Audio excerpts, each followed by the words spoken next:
हमारे ख्याल में टूरिज़म को इसलिए खोलना चाहिए कि वो इलाके जिधर टूरिज़म सिर्फ 3-4 महीने होते हैं गर्मियों के, जिधर लोग उनका रोज़गार टूरिज़म की वजह से होता है, अगर वो हमने ये 2-3-4 महीने चले गए इसके लॉकडाउन के अंदर, जो एरियाज़ हमने बंद किए हुए हैं, तो वो लोगों को उसके बाद सर्दियों में तो कोई आमदनी नहीं होती, तो और उन इलाकों में गुर्बत हो जाएगी।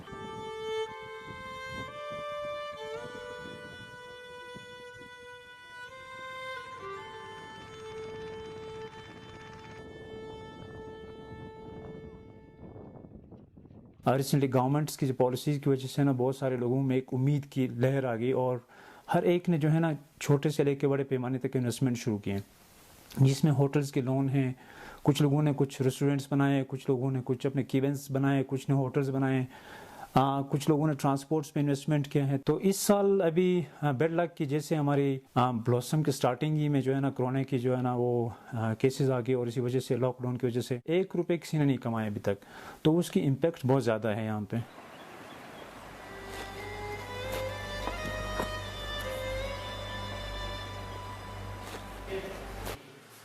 तो मेरे हिसाब से टूरिज़म पे बैन होना चाहिए।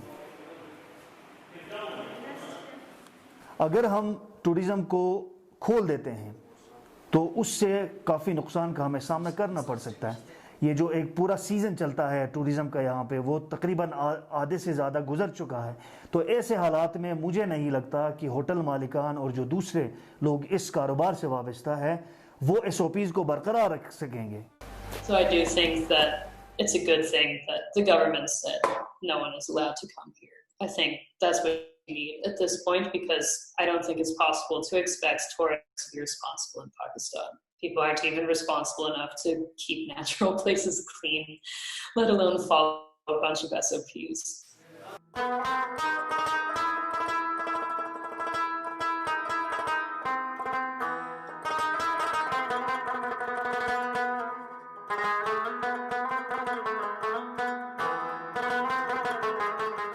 अभी कोरोना आया हुआ है, ये मास्क बांधा हुआ है, क्या करें?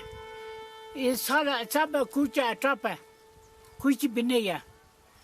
1970 से हम चला रहे इसको, लेकिन इस साल बहुत मुश्किल है, बहुत कमज़ोर है, बंद है होटल।